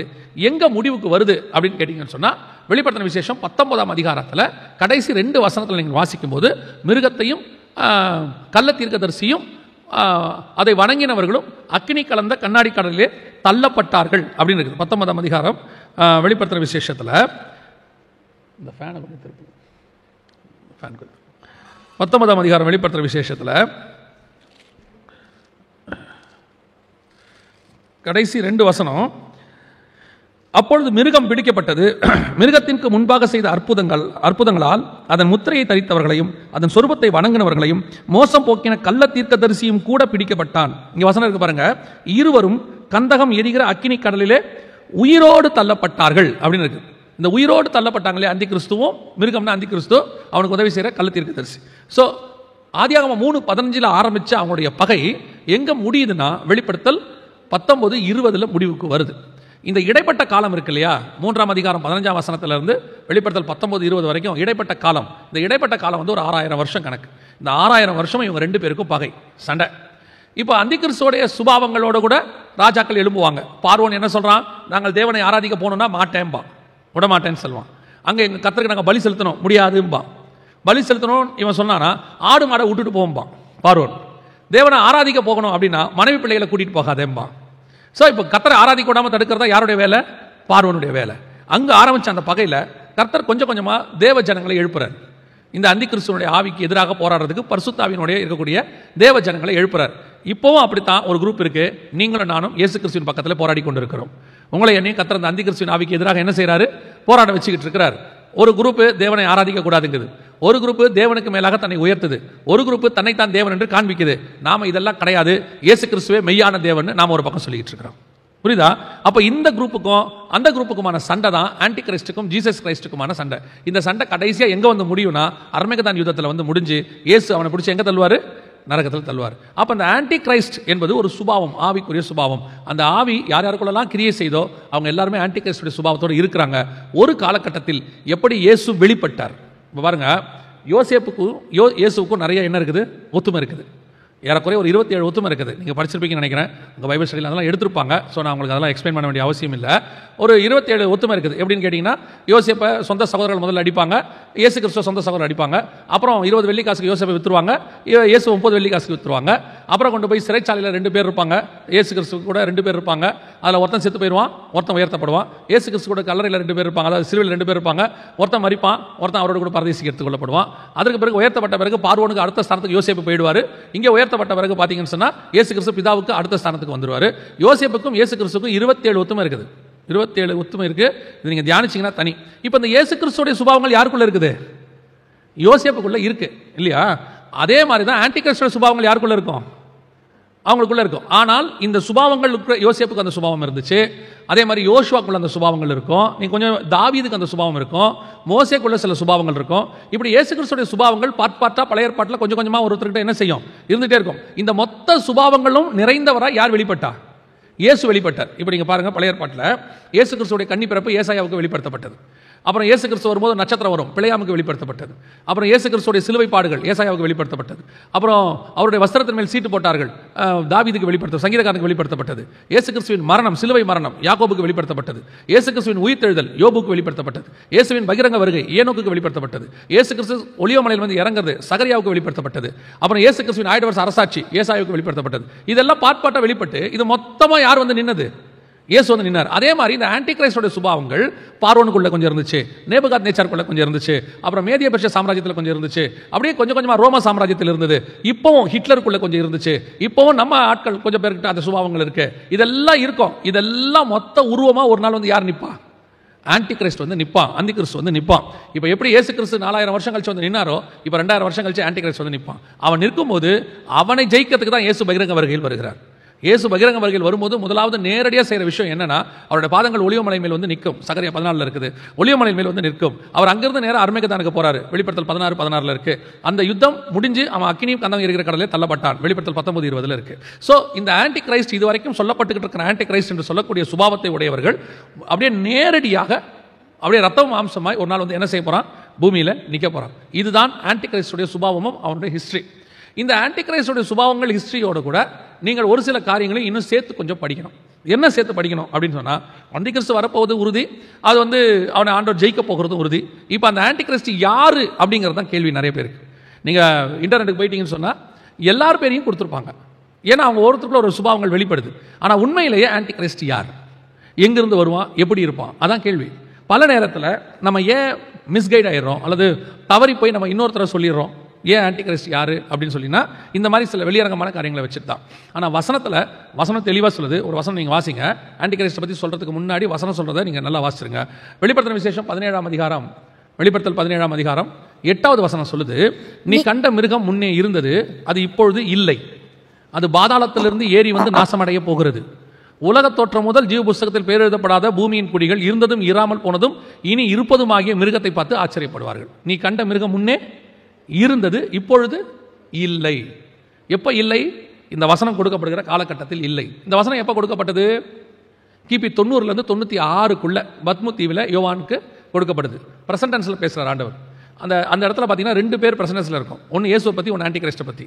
இயேசுவை பற்றி சொன்னதும் இருந்தவரும் இருக்கிறவரும் வருகிறவரும் ஆகிய. ஆனால் ஆன்டி கிரைஸ்ட்டை பற்றி வசனம் சொல்லுது இருந்ததும் இராததும் வருகிறதும் ஆகிய. இதான் டிஃபரன்ஸ். ஏற்கனவே ஆன்டி கிறிஸ்து இருந்தா, இப்ப இல்ல, இனிமேல் வருவான். ஆனா இயேசு கிறிஸ்து ஏற்கனவே இருந்தாரு, இப்பவும் இருக்காரு, இனிமேலும் வரப்போறாரு. அப்ப இந்த இருந்தது இப்ப இல்லை, அந்த இருந்த ஆள் யாருன்னு கண்டுபிடிச்சிட்டீங்கன்னா வரப்போற ஆள் யாருன்னு என்ன செஞ்சிடலாம்? கண்டுபிடிச்சிடலாம். ஏற்கனவே வந்த ஆள் யாருன்னு தெரிஞ்சுட்டா வரப்போற ஆள் யாருன்னு தெரியும். உதாரணமா இப்ப யோவான் ஸ்நானகனை பத்தி ஆண்டவர் ஒரு வார்த்தை சொல்றாரு, நீங்கள் ஏற்றுக்கொள்ள மனதா இருந்தால் வருகிறவனாகிய எலியா இவன் தான். இப்போ எலியாவுக்கும் யோவான் ஸ்நானகனுக்கும் என்ன ஒத்துமை அப்படின்னு பார்த்தீங்கன்னா, அவனும் வனாந்தரத்தில் இருந்தான், இவரும் வனாந்தரத்தில். அவன் ஆரம்பிக்கும் போதே வனாந்தரத்தில் தான் ஆரம்பிப்பான். திஸ்பியன் ஆகிய எலியா 17ஆம் அதிகாரம் 1ஆம் வசனம், 1 ராஜாக்களின் புஸ்தகம் வாசிங்க பார்ப்போம். 17:1 வாசிங்க. 1 ராஜாக்கள். கீலேயாத்தின் குடிகளிலே திஸ்பியன் ஆகிய எலியா, அவன் திடீர்னு வரும்போதே பாருங்க, எங்கிருந்து யாருடைய தாய் தகப்பன் எதுவுமே இருக்காது, நேராக வெளிப்படுவான். திஸ்பியன் ஆகிய எலியா கீழையாத்தின் குடிகளிலே. இப்போ நேராக யோவான் ஸ்நானகன் பாருங்க, வனாந்தரத்தில் ஒரு சத்தம் கேட்டது, நேராக உள்ள நுழைவான். ரெண்டாவது, எலியாவுடைய ட்ரெஸ் என்ன அப்படின்னு பார்த்தீங்கன்னா, இப்போ ஒரு ராஜா சாக போகிற நிலைமையில் இருப்பார். சாக போகிற நிலைமையில் இருக்கும்போது கேட்டு அனுப்புவார், நான் பிழை பண்ண மாட்டேனான்னு சொல்லி. போகிற வழியில் எலியா பார்ப்பார், பார்த்துட்டு கேட்பார், எங்கே போறீங்கன்னு கேட்பார். கேட்ட உடனே அவங்க சொல்லுவாங்க, இந்த மாதிரி ராஜா பிழை பண்ண மாட்டேன்னு கேட்க சொல்லியிருக்கிறாரு அப்படின்னு சொன்ன உடனே இவன் சொல்லுவான், இஸ்ரவேலிலே ஞானதிஷ்டிக்காரன் இல்லை என்று சொல்லியா நீங்கள் வெளியே கேட்க போறீங்க, ராஜா பிழைக்க மாட்டான்னு போய் சொல்லுன்னு சொல்லிடுவான். கட்டில விட்டு அவன் இறங்க மாட்டான்னு போய் சொல்லுன்றோம். இப்போ இவங்க போய் ராஜா கிட்ட சொல்லுவாங்க. சொன்ன உடனே வழியில் ஒருத்தரை பார்த்தோம் இப்படி சொன்னாருன்னு சொன்ன உடனே அவன் கேட்பான், யார் சொன்னது அப்படின்னு கேட்பான். எங்களுக்கு தெரியாது, பேர் தெரியாதும்பாங்க. உடனே அடுத்த கேள்வி அந்த ராஜா கேட்பாரு, அவன் எப்படி இருந்தான் அப்படின்னு உடனே அவங்க சொல்லுவாங்க, அவன் ஒட்டகமயிர் ஆடை தரித்திருந்தான். எலியாவுடைய ட்ரெஸ் தான், ஒட்டகமயிர் ஆடை தரித்திருந்தான். அடுத்த வார்த்தை ராஜா சொல்லுவாரு, அவன் எலியா தான் அப்படிம்பாரு. இதே யோவான் ஸ்நானன் எடுத்துங்க, ஒட்டகமயிர் ஆடை தரித்திருந்தார். ரெண்டு பேருக்கும் உள்ள ரிசம்பிளன்ஸ் நான் சொல்றேன். அடுத்து எலியாவையும் ஆகாப்பும் ஏசபேலும் தேடுவாங்க. இங்கே பார்த்தீங்கன்னா ஏரோதையாலையும் அவனை தேடுவாங்க. அங்கேயும் ஏசபேல் சொல்லுவா, நாளைக்கு நேரம் அவன் தலை வாங்கப்படும்பா. இங்கேயும் பார்த்தீங்கன்னா யோவான் ஸ்நானன் தலையை வாங்கணும்னு சொல்லி அவர் எதிர்பார்த்துட்டு இருப்பார். ரெண்டு பேருக்கும் பார்த்தீங்கன்னா எல்லாமே ஒத்துமையாக இருக்கும். ஆனால் என்ன ஒரே ஒரு விஷயம் என்னன்னா, முடிவு மட்டும் மாறி போயிடும். அதுக்கு காரணம் யோவான் ஸ்நானகன் தான். எலியாவுடைய முடிவுக்கும் யோவான் ஸ்நானகன் முடிவும், எலியா ஏறி போன மாதிரியே யோவான் ஸ்நானகன் என்ன செஞ்சிருக்கணும், ஏறி தான் போயிருக்கணும். ஆனால் அங்கே ஒரு சின்ன வேலை பண்ணிடுவார் யோவான் ஸ்நானகன், இப்போ அங்கே போக வேண்டாம். ஸோ அப்போது இப்போ யோவான் ஸ்நானகன் திருப்பி வரானா? வசனத்தின்படி பார்த்தீங்கன்னா எபிரேயர்கள் நிருபத்தில் ஆண்டவர் சொல்றாரு, ஒரே தரம் மரிப்பதும் பின்னர் நியாயத்தீர்ப்படைவதும் மனுஷனுக்கு நியமிக்கப்பட்டிருக்கிறபடியே அப்படின்னு. ஒரே ஒரு தடவை தான் மனுஷனுக்கு வாழ்வு. இந்த 10 ஜென்மம் 8 ஜென்மம் 7 ஜென்மம் 6 ஜென்மம் எதுவும் கிடையாது. ஒரு தடவை மனுஷன் வருவான், மரிப்பான், அதோடு அவனுக்கு நியாயத்தீர்ப்பு. சில நேரத்தில் அவங்க சொல்லுவாங்க, பார்த்துருக்கீங்களா, செத்து போனவங்க வந்து நின்னாங்க, நான் பார்த்தேன், என் கண்ணுக்கு முன்னாடி நின்னாங்க அப்படின்னு சொன்னால் வசனம் பொய்யா போயிடும். அவங்க சொன்னது உண்மைனா வசனம் பொய்யா போயிடும். அப்படி வராது. சில நேரத்தில் பிசாசு நம்மளை ஏமாற்றும். வசனம் தெரிஞ்சவங்களை அது என்ன செய்யாது, ஏமாத்தாது. எப்பவுமே யார் அதை ஏமாத்தணும், வசனம் தெரிஞ்சவங்க தெரியாதவங்க தான் ஏமாற்றும். சில நேரத்தில் பார்த்தீங்கன்னா சில சொல்லுவாங்க, இல்லைங்க நாங்கள் கேட்டோங்க கரெக்டாக அதே வாய்ஸ், அந்த அந்த பொண்ணுடைய வாய்ஸை நாங்கள் கேட்டோம், செத்து போன பொண்ணுடைய வாய்ஸ். ஆமாம் இருக்கும், செத்து போன பொண்ணுடைய வாய்ஸில் யார் பேசுவா, பிசாசு பேசு. ஏன்னா அவன் பொய்க்கு தகப்பனுமா இருக்கிறான். அவன் ஒளியின் வேஷம் தரித்த ஆவி, அது இயேசு மாதிரியே பேசுவானா, அப்புறம் வீட்டில் இருக்கிறவங்க மாதிரி பேச மாட்டானா. அப்போ ஒரு நல்லா தெரிஞ்சுக்கணும், ஒரே தரம் மரிப்பது பின்ன நியாயத்தீர்ப்படைவது. அப்படி இருந்துக்குமானால் எலியா எப்படி திருப்பி வருவார்? திருப்பி எலியா வரணும்னு பைபிள் சொல்லுது தானே. ஆனால் ஆஸ்பர் வசனம் ஒரே தரம் மரித்தா திருப்பி என்ன செய்யக்கூடாது, வரக்கூடாதுல்ல. அதனால தான் எலியா மரிக்கல. எலியா மரிக்கவே இல்லை, எலியா திருப்பி வந்து வரணும். இன்னொரு விஷயம், வந்தது எலியா என்றாலும் யோவான் ஸ்நானகனுக்குள்ள எலியாவின் ஆவி கிரியை செய்தது. இப்போ ஆன்டி கிரைஸ்டுக்குள்ள நீங்க கண்ட மிருகம் முன்னே இருந்தது, திருப்பி வரப்போகுது. இப்போ எப்படி எலியாவின் ஆவி யோவான் ஸ்நானகனுக்குள்ள கிரியை செய்ததோ அதே மாதிரி தான் ஏற்கனவே வந்த ஒருத்தனுடைய ஆவி தான் ஆன்டி கிரைஸ்டோட ஸ்பிரிட். அது பூமியில திருப்பி வரும், திருப்பி வந்து கிரியை செய்யும். அப்ப ஏற்கனவே வந்த ஆள் யாரு நமக்கு என்ன செய்யணும், தெரியணும். தெரிஞ்சிருச்சுன்னா வர ஆள் யாருன்றது நமக்கு தெளிவாக தெரியும். இப்போ 2 வசனம் வாசிக்க போறோம். 2 வசனத்தை நீங்க வாசிச்சீங்கன்னா இந்த டவுட் உங்களுக்கு வந்து கிளாரிஃபை ஆயிடும். சரியா? இப்போ நீங்க வாசிங்க, தானியேல் புஸ்தகம் 7ஆம் அதிகாரம் 7-8 வசனங்கள் வாசிங்க.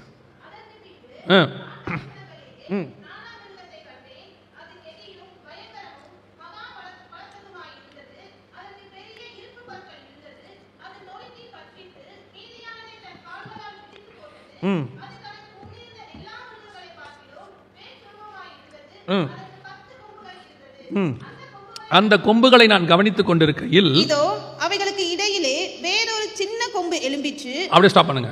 இப்போ சின்ன கொம்பு எத்தனை கொம்புக்கு நடுவில் வந்திருக்குது? 10 கொம்புகளுக்கு நடுவிலே வேறொரு சின்ன கொம்பு முளைத்து எழும்பினது. இப்போ இந்த வசனத்தை அப்படியே வச்சுக்கோங்க. இன்னொரு வசனத்தையும் வாசிங்க. 8ஆம் அதிகாரம், தானியேல் புஸ்தகம் 8ஆம் அதிகாரம் 9வது வசனத்தை வாசிங்க. அவைகளில் ஒன்றில் 8:8 வாசிங்க. 8:8 வாசிங்க. அப்பொழுது வெள்ளாட்டுக்கடா மிகுதியும் வல்லமை கொண்டது, அது பலம் கொண்டிருக்கையில் அந்த பெரிய கொம்பு முறிந்து போயிற்று. அதற்கு பதிலாக ஆகாயத்தின் 4 திசைகளுக்கும் எதிராய் விசேஷித்த 4 கொம்புகள் முளைத்தெழும்பினது. நல்லா கவனிங்க, 4 கொம்புகள் முளைத்தெழும்பினது.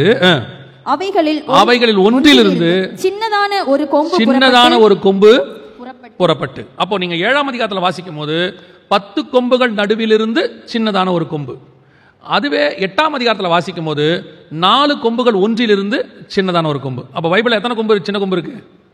2 சின்ன கொம்பு இருக்கு. 7ஆம் அதிகாரத்தில் 1 இருக்கு, 8ஆம் அதிகாரத்தில் 1 இருக்கு. 7ஆம் அதிகாரத்தில் இருக்கிறது 10 கொம்புகள் நடுவிலிருந்து. 8ஆம் அதிகாரத்தில் இருக்கிறது 4 கொம்புகள் நடுவில் இருந்து. இப்போ 10 கொம்புகள் நடுவில் இருந்து வரப்போதில்ல சின்ன கொம்பு, அது இன்னும் வரல, அது வரப்போகுது. அதுதான் வெளிப்படுத்தல் 17ஆம் அதிகாரத்தில் இருக்குது. நீங்க வாசிச்ச வசனம் 9, 10, 11 வசனத்தில், நீ கண்ட மிருகம் முன்னே இருந்தது, இப்போது இல்லை, அது பாதாளத்திலிருந்து ஏறி வந்து நாசமடைய போகிறது. 9ஆம் வசனம், ஞானமுள்ள மனம் இதில் விளங்கும், அந்த 7 தலைகளும் அந்த ஸ்திரீ உட்கார்ந்து இருக்கிற 7 மலைகளாம், அவைகள் 5 பேர் விழுந்தார்கள், ஒருவன் இருக்கிறான், இன்னொருவன் வர வேண்டும், அவன் வரும்போது கொஞ்ச காலம் தரித்திருக்க வேண்டும். 11வது வசனம், 10வது வசனம், இருந்ததும் இராதுமாகிய மிருகமே 8வது அவனும் அந்த 7 தோன்றுகிறவனும் நாசமடைய போகிறவனுமாய் இருக்கிறான். 12வது வசனம், நீ கண்ட 10 கொம்புகளும் 10 ராஜாக்களாம். இதான் 10 கொம்புகள். இனி வரப்போறது, year after going to come, இனி ஃபியூச்சர்ல வரப்போற ஆன்டி கிரைஸ்ட். இந்த ஆள் வரப்போற ஆள் யாருன்னு தான் நமக்கு தெரியணும். அதுதான் 7ஆம் அதிகாரத்தில் 10 கொம்புகள் நடுவில் இருந்து சின்னதான ஒரு கொம்பு, அதான் இங்க மிருகம் 10 கொம்புன்னு இருக்கு. ஸோ இப்போ வரப்போறது 10 கொம்புகள் நடுவில் இருந்து. இந்த வரப்போற 10 கொம்புகள் நடுவில் இருந்து யாரு, அந்த ஆன்டி கிரைஸ்ட் யாருன்னு உங்களுக்கு தெரியணும்னா, ஏற்கனவே நீ கண்ட மிருகம் முன்னே இருந்தது. அப்ப ஏற்கனவே வந்தது யாருன்னு கேட்டீங்கன்னா, அதுதான் 8ஆம் அதிகாரம் தானியேல் புத்தகத்தில் நீங்க வாசிச்சீங்க இல்லையா, 4 கொம்புகள் ஒன்றிலிருந்து சின்னதான ஒரு கொம்பு. இப்ப அது 8:8 வாசிக்கும் போது வெள்ளாட்டுக்கடா மிகுதியும் வல்லமையும் கொண்டது. இப்ப நாம இதை தான் அப்படியே கொஞ்சம் கொஞ்சமா என்ன செய்ய போறோம், இந்த இந்த இந்த இந்த பசில கொஞ்சம் நீங்க அப்படியே அந்த 2 வசனத்தை மட்டும் தெளிவா படிச்சிட்டீங்கன்னா வரப்போற ஆன்டி கிரைஸ்ட் யாருன்னு தெரியும். அதோட நம்ம என்ன செஞ்சிடலாம், இந்த கிளாஸை முடிச்சிடலாம். ஏன்னா நேரம் முடிஞ்சிடும், கரெக்டா இருக்கும், நீங்க கொடுத்த நேரத்தில் முடிச்சிருவேன். அப்ப நல்லா கவனிங்க, நீங்க வெள்ளாட்டுக்கடா மிகுதியும் வல்லமையும் கொண்டது 8ஆம் அதிகாரம் இல்லையா. அந்த வெள்ளாட்டுக்கடா யாரு, அதன் கண்களுக்கு நடுவே ஒரு விசேஷித்த கொம்பு இருந்தது, அப்படிதானே இருக்குது. ஒரு கொம்புள்ள வெள்ளாட்டுக்கடான்னு இருக்குது, அப்படிதானே இருக்குது. இந்த வெள்ளாட்டுக்கடா யாரு அப்படின்னு கேட்டீங்கன்னா, அதே 8ஆம் அதிகாரம் 21வது வசனம் வாசிங்க, 8:21. ரோமமும் உள்ள அந்த வெள்ளாட்டுக்கடா கிரேக்குக்கு தேசத்தின் ராஜா. Power point. ரோமமுள்ள அந்த வெள்ளாட்டுக்கடா கிரேக்க தேசத்து ராஜா. நல்ல கவனிங்க, இதான் ஒரு கொம்புள்ள வெள்ளாட்டுக்கடா கிரேக்க தேசத்து ராஜா. நல்ல கவனிங்க, அந்த அந்த கண்களுக்கு நடுவே இருந்த தொடர்ந்து வாசிங்க. அதன் கண்களுக்கு நடுவே இருந்த பெரிய கொம்பு அதன் முதலாம் ராஜா. யாரு கிரேக்க தேசத்தின் ராஜா, அதுவும் கிரேக்க தேசத்தினுடைய முதலாம் ராஜா யாரு அப்படின்னு கேட்டீங்கன்னா, அதுதான் மகா அலெக்சாண்டர். கிரேக்க தேசத்தின் முதலாம் ராஜா யாரு, மகா அலெக்சாண்டர். ஒருவேளை நீங்க கேட்கலாம், அலெக்சாண்டரா ஃபர்ஸ்ட் கிங்கு, அவங்க அப்பா பிலிப்னு ஒருத்தர் இருந்தாரு, அவரும் கிங்கு தானே, எப்படி அலெக்சாண்டர் ஃபர்ஸ்ட் கிங்கு அப்படின்னு கேட்டீங்கன்னா, அலெக்சாண்டருடைய அப்பா பிலிப்புங்கிறவர் மாசிடோனியாங்கிறதான ஒரு பகுதிக்கு மட்டும்தான் ராஜாவாக இருந்தார், கிரேக்க தேசம் மொத்தத்துக்கும் இல்லை. கிரேக்க சாம்ராஜ்யம்னு ஒன்று உருவாக்குனது யாருன்னா அலெக்சாண்டர். அலெக்சாண்டருடைய அப்பா பிலிப்பு, இப்போ நம்ம ஊரில் சொன்னா அவங்க அப்பா முதலமைச்சராக இருந்தார், இவர் தான் பிரதமரானார். மொத்த இந்தியாவுக்கும் பிரதமரான மாதிரி அவர் மொத்த கிரேக்க தேசத்துக்கும் ராஜாவானார். அவர் தான் கிரேக்க சாம்ராஜ்யத்தை ஸ்தாபித்தார். அதான் வசனம் சொல்லுது, அதன் கண்களுக்கு நடுவில் இருந்த கொம்பு விசேஷித்த கொம்பு அதன் முதலாம் ராஜா, அவர் தான் மகா அலெக்சாண்டர். அதோட பெரிய ஆச்சரியம் என்னன்னு கேட்டீங்கன்னா, அலெக்சாண்டருடைய பிறப்பு, அலெக்சாண்டருடைய மரணம் எல்லாத்தையும் 3 வசனத்தில் கர்த்தர் சொல்லிடுவார். ரொம்ப அழகா சொல்லிடுவார். அது பலம் கொண்டிருக்கையில் முறிந்து விழுந்ததுன்னு இருக்கும். 8ஆம் அதிகாரம் 8ஆம் வசனத்தில் நீங்க வாசிக்கும் போது, ரோமமுள்ள அந்த வெள்ளாட்டுக்கடா கிரேக்க தேசத்தின் ராஜா, அது பலம் கொண்டிருக்கையில் முறிந்து விழுந்தது, அந்த பெரிய கொம்பு முறிந்து விழுந்தது. அதோட அர்த்தம் என்னன்னா, 33 33 வயசுக்குள்ள அலெக்சாண்டர் முறிந்து விழுந்தது, உடஞ்சு விழல. முறிஞ்சு விழுறதுக்கும் உடஞ்சு விழுறதுக்கும் வித்தியாசம் இருக்கு. உடஞ்சு விழுதுன்னா 2 பேர் மோதினா தான் அது என்ன செய்யும், எங்கேயாவது போய் முட்டினா தான் உடஞ்சு விழும். முறிஞ்சு விழுதுன்னா அதுவே எங்கேயோ மாட்டி என்ன செய்யறது, முறிஞ்சு விழுறது. அலெக்சாண்டருடைய மரணத்தை பார்த்தீங்கன்னா சண்டை போட்டு அவன் தோக்கவே இல்லை. 33 வயசு வரைக்கும் இதான் அலெக்சாண்டர் சாம்ராஜ்யத்தினுடைய அவனுடைய பார்டர். அவன் வெஸ்டர்ன் மெடிட்டரேனியன் சீல இருந்து எவ்வளவு தூரம் ஆண்டானா இந்தியா வரைக்கும் வந்துட்டு போயிருக்கிறான், வந்து ஆண்டிருக்கிறான். அலெக்சாண்டருடைய மரணத்தை பத்தி என்ன பயோகிராஃபி நமக்கு இருக்குன்னு கேட்டீங்கன்னா, அலெக்சாண்டர் யுத்தத்தில் ஜெயிக்கப்படவே இல்லை. இந்தியாவில் கூட முதல் தடவை தோக்கிற மாதிரி இருந்துச்சு, 2வது தடவை வந்து ஜெயிச்சிட்டான் போரஸை. அப்போ இந்த அலெக்சாண்டர் எப்படி செத்து போனான் அப்படின்னு கேட்டீங்கன்னா, அவன் வந்து வியாதிப்பட்டு செத்து போனான் இருக்கு பாபிலோனியாவுக்கு போற வழியில. அதுலயும் வசனம், அந்த வசனம் சொல்லும் 8ஆம் அதிகாரத்தில் நீங்க பாத்தீங்கன்னா 6-7 வசனம் நினைக்கிறேன், தரையில் கால் பரவாமல், மேற்கிலிருந்து ஒரு வெள்ளாட்டுக்கடா தரையில் கால் பரவாமல் வந்தது, அப்படி இருக்குதா? என்ன வசனம் அது, வாசிங்க. அதுக்கு அர்த்த வசனம் அந்த வசனத்தை வாசிங்க. அது ஆட்டுக்கடாவின் கிட்ட சேர கண்டேன். அதுக்கு முந்தின வசனத்தை வாசிங்க. நான் ஆற்றின் முன்பாக நிற்க கண்ட 2 கொம்புகளுள்ள ஆட்டுக்கடாவினிடம் மட்டும் அது வந்து தன் பலத்தின், அதுக்கு முந்தின வசனம், அதுக்கு முந்தின வசனம். நான் அதை கவனித்துக் கொண்டிருக்கையில் இதோ மேற்கே இருந்து ஒரு வெள்ளாட்டுக்கடா நிலத்திலே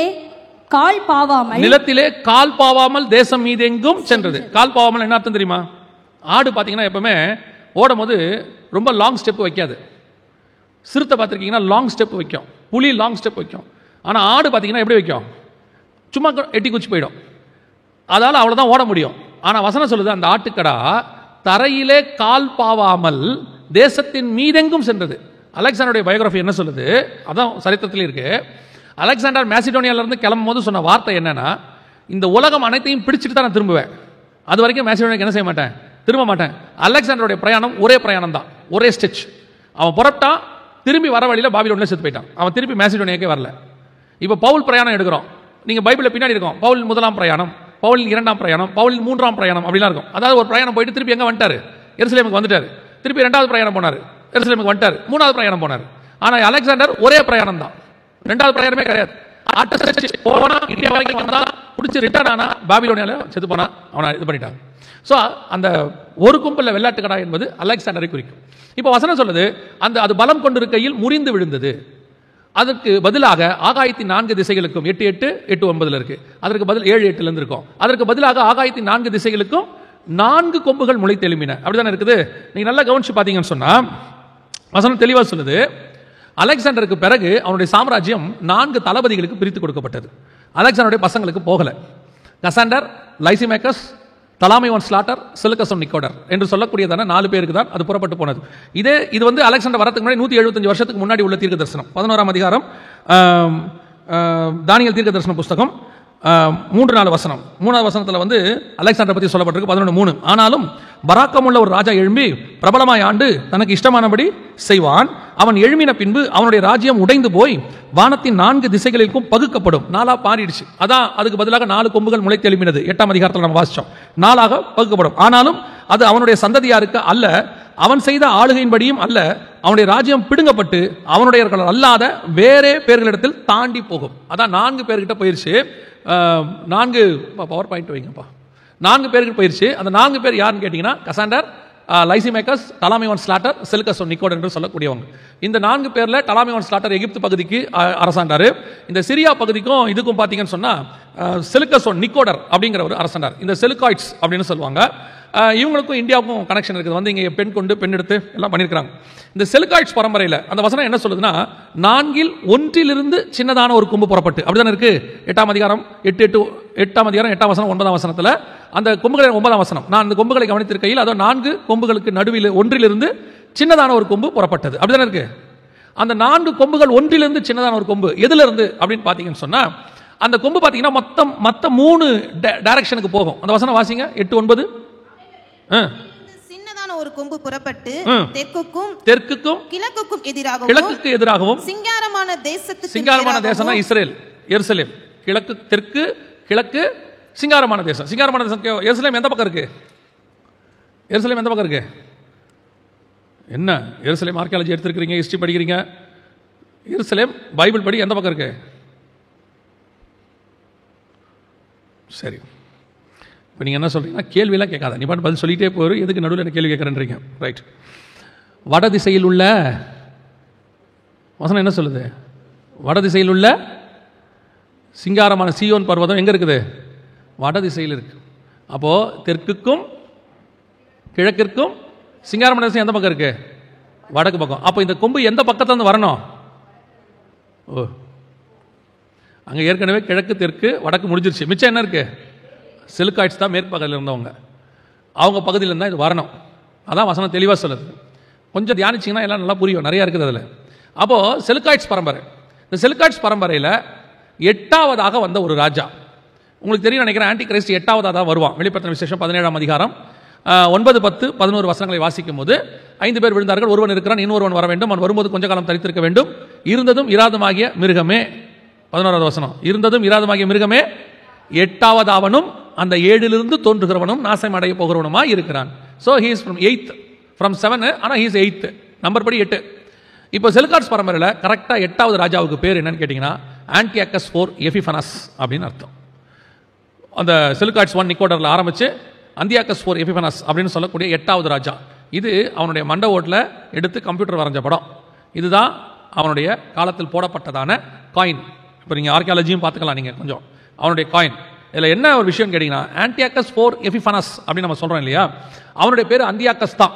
அந்தியாக்கஸ் 4ங்கிறது அவன் பேர். இங்கே பார்த்தீங்கன்னா எல்லாத்தையும் பார்த்தீங்கன்னா 2வது பாருங்க அந்தியாக்கஸ் 1 இருக்காரு, 3வது பாருங்க அந்தியாக்கஸ் 2 இருக்கிறாரு, அப்புறம் பார்த்தீங்கன்னு சொன்னால் அதுக்கு கீழே வந்தீங்கன்னா அந்தியாக்கஸ் 3 இருப்பார், மகா அந்தியாக்கஸ், கிரேட் ஆன்டியாக்கஸ்ன்னு சொல்லுவாங்க.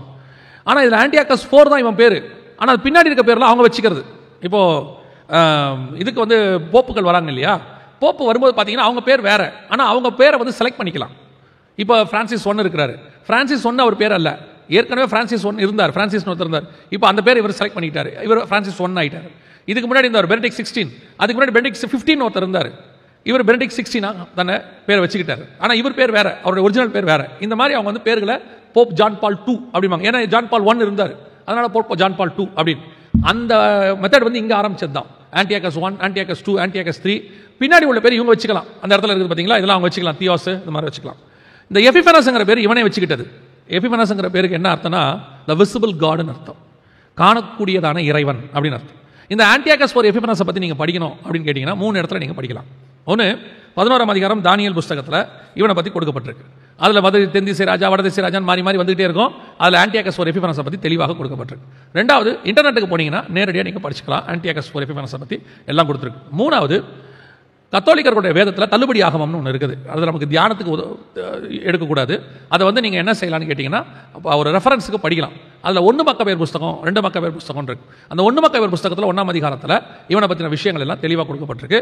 இவன் என்னென்னலாம் செய்தான்னு தானியேல் 11 இருக்கிறது வந்து 175 வருஷத்துக்கு முன்னாடி வந்து தீர்க்க தரிசனம்.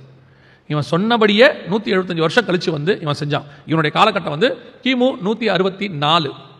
இவன் தான் தேவாலயத்தில் கொண்டு போய் 11:30 தானியேல் புஸ்தகம் 11ஆம் அதிகாரம் 31வது வசனம் என்ன சொல்லுது? ஆனாலும் அவனிடத்திலிருந்து புறப்பட்ட சேனைகள் அரணான பட்டணத்தை பரிசுத்த ஸ்தலத்தை பரிசுத்த குலைச்சலாக்கி அன்றாட பலியை நீக்கி பாழாக்கும் அருவருப்பை அங்கே வைப்பார்கள். இவன் தான் என்ன பண்ணான்னு கேட்டீங்கன்னு சொன்னா பரிசுத்த ஸ்தலத்தை பரிசுத்த குலைச்சலாக்கி அப்படின்னா என்னன்னா பன்றியை கொண்டு போய் பலியிட்டான். இவன் பண்ண வேலை தான் அது. பரிசுத்த ஸ்தலத்தை பரிசுத்த குலைச்சலாக்கி பன்றியை பலியிட்டது. அன்றாட பலியை நீக்கிட்டாங்க. அதாவது இஸ்ரவேலர்கள் வந்து டெய்லி பலி செலுத்துவாங்க, அதை ஸ்டாப் பண்ணிட்டாங்க. கடைசியாக பாழாக்கும் அருவருப்பை அங்கே ஸ்தாபிப்பான். எதை வச்சான்னு கேட்டிங்கன்னா இந்த ஜியூஸ் தேவன் அப்படின்னு சொல்லக்கூடியதான ஜியூஸ் தேவனுடைய சிலையை கொண்டு போய் அங்கே வச்சாங்க. இதான் ஜிஎஸ் தேவன்.